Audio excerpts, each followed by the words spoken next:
झारखंड विधानसभा का मानसून सत्र आज से शुरू हो गया है। बता दें कि सदन के पहले दिन वित्त मंत्री राधाकृष्ण किशोर ने 4,296 करोड़ का अनुपूरक बजट पेश किया है। सत्र की शुरुआत में ही स्पीकर रविंद्रनाथ महतो ने दिवंगत दिशोम गुरु शिबू सोरेन और शिक्षा मंत्री रामदास सोरेन को याद किया।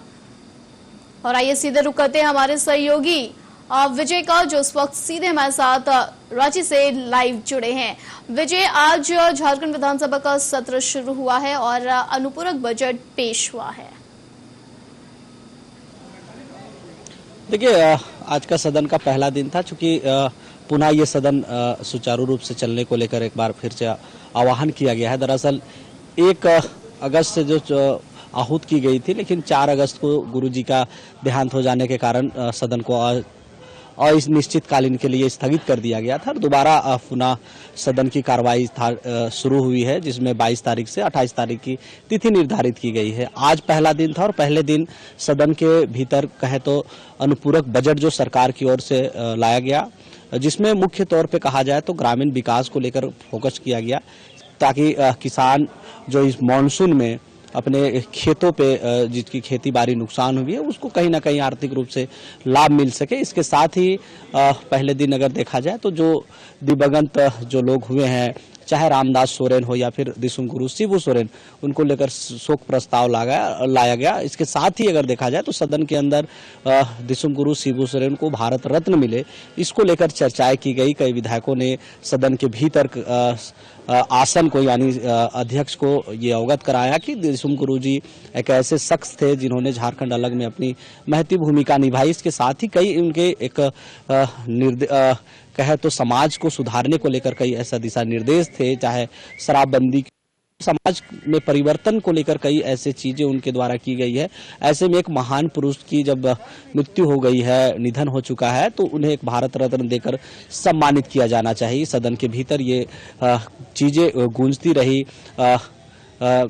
कहे तो कांग्रेस के जो विधायक दल के नेता हैं प्रदीप यादव, उन्होंने सदन को यानी आसन को ये अवगत कराया कि भारत रत्न मिलना चाहिए। इसके साथ ही कई विधायकों ने, चाहे जेएलकेएम के जो विधायक सुप्रीमो जो है जयराम महतो, इनके अलावे सरयू राय या फिर अन्य जो विधायक हैं, उन्होंने भी ये समर्थन किया कि जो दिशुम गुरु शिबू सोरेन है उनकी एक महती भूमिका रही है झारखंड अलग करने में लेकर, तो उन्हें निश्चित रूप से मिलना चाहिए। इसी मुद्दे को लेकर वित्त मंत्री राधाकृष्ण किशोर ने कहा कि 25 तारीख यानी 25 अगस्त को ये तय होगा कि सदन के भीतर से एक प्रस्ताव लाया जाएगा या नहीं लाया जाएगा। जब दिशुम गुरु शिबू सोरेन को भारत रत्न मिलना चाहिए, ये राजभवन में को भेजा जाएगा। लेकिन इससे पहले ये स्पष्ट हो गया है कि जो सदन में सत्ता पक्ष के लोग हैं वो दिशुम गुरु शिबू सोरेन को भारत रत्न दिलाने की मांग कर रहे हैं। लेकिन वही दूसरी तरफ राज सिन्हा का बयान सुने होंगे, उन्होंने कहा कि दिशुम गुरु शिबू सोरेन एक ऐसे शख्सियत थे जिन्होंने समाज सुधारने में यानी शराबबंदी, नशा मुक्ति क्षेत्र में ऐसे कामों को लेकर वो हमेशा से पक्षधर रहे अपने जीते जी। लेकिन वर्तमान में जो झारखंड सरकार है वो पूरी तरह से शराब घोटाले मामले में लिप्त है, कई ऐसे अधिकारी जो है लिप्त है।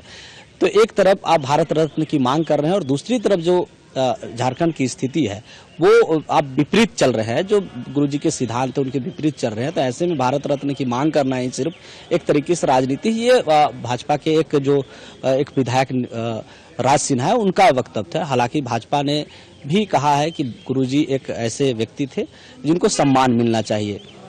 इसको लेकर जो गुरुजी को लेकर जो है कई जगहों में प्रतिमा बनाने की भी मांग की गई है। इसके साथ ही स्कूली शिक्षा विभाग से पूर्व में ही एक बैठक हुई जिसमें यह कहा गया कि कक्षा 8 से लेकर 12 कक्षाओं के विद्यार्थियों के बीच जो पाठ्यक्रम होगा उसमें गुरुजी की जीवनी पर आधारित पाठ्यक्रम शामिल किया जाएगा। तो पूरी तरह से सदन में आज कहीं ना कहीं शोक प्रस्ताव लाया गया और प्रस्ताव के साथ ही जो अनुपूरक बजट है उस पर सदन के पटल में रखा गया। राधाकृष्ण किशोर ने, वित्त मंत्री राधाकृष्ण किशोर ने ये सदन के पटल में अनुपूरक बजट को पेश करने का काम किया है।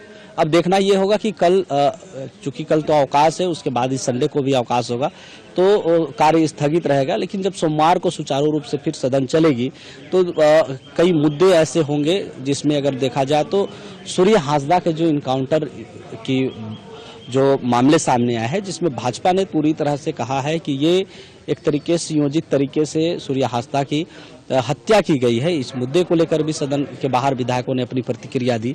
इसके साथ ही रिम्स 2 जो नगरी में विवादित जो जमीन है, जिसको लेकर ये कहा जा रहा है कि विस्थापित लोगों को अब तक वहां से मुआवजा नहीं मिला है और इसके बावजूद सरकार वहां पे रिम्स 2 का निर्माण कराना चाहती है।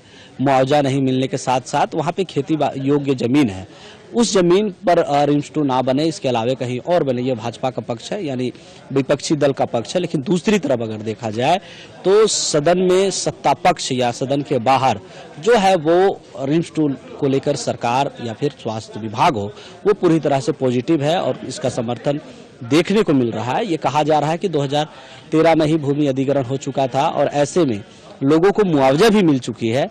रिम्स 2 बन जाने से एक स्वास्थ्य व्यवस्था यानी स्वास्थ्य के क्षेत्र में काफी विकास होगा झारखंड में और ऐसे में रिम्स 2 यानी इस तरीके के जो चीजें बनती है उसको लेकर विपक्ष को राजनीति नहीं करनी चाहिए, यानी भाजपा को राजनीति नहीं करनी चाहिए। अब कल का दिन काफी महत्वपूर्ण होगा जब पूर्व मुख्यमंत्री चंपई सोरेन ने भी ये कहा है कि जो नगरी में है वो वहाँ पे खेती करने का काम करेंगे और कल वो हल चलाने का काम करेंगे, जिसको लेकर अब क्या कुछ रुख रहता है सरकार की ओर से या फिर जो वहाँ के प्रशासन जो तैनात है वो क्या करते हैं, कल के दिन काफी अहम होगा रिम्स 2 को लेकर। लेकिन फिलहाल ये देखा जा सकता है कि अभी विधायक दल की बैठक भाजपा कार्यालय में चल रही है। इसके साथ ही 3 बजे जो है कांग्रेस विधायक दल की भी बैठक की आहूत की गई है। अब सदन में किस तरीके की बातें होंगी, कैसे सरकार को घेरा जाएगा और कई मुद्दे जो है जनता से जुड़े हुए, चाहे रिम्स 2 का मुद्दा हो, सूर्या हासदा का मुद्दा हो या फिर अनुपूरक बजट जो पेश हुई है या फिर कई ऐसे मुद्दे हैं, विस्थापित का मुद्दा हो, इन तमाम मुद्दों को लेकर सदन में कैसे मुख्य विपक्षी दल होने के नाते भाजपा अपनी पक्ष रख पाती है और सरकार को किन किन मुद्दों को घेरने का काम करेगी, ये रणनीति तैयार हो रही है। तो दूसरी तरफ जो है गठबंधन में शामिल कांग्रेस तो 3 बजे विधायक दल की बैठक बुलाई है, इसमें भी कहीं ना कहीं ये स्पष्ट हो जाएगा कि आखिर सरकार अपनी तरफ से किन किन मुद्दों को लेकर डिफेंस करते हुए नजर आती है, बचते हुए नजर आती है और जनता के बीच में जो किए गए कार्य हैं वो कैसे जनता की में कारगर हो पा रहा है या फिर अन्य जो योजनाएं हो जो धरातल में आएगी तो कैसे जनता का विकास हो पाएगा, राज्य का विकास होगा, इसको लेकर अपनी पक्ष रखने का काम करेगी। चलिए अवैध तमाम जानकारी के लिए बहुत बहुत धन्यवाद आपका।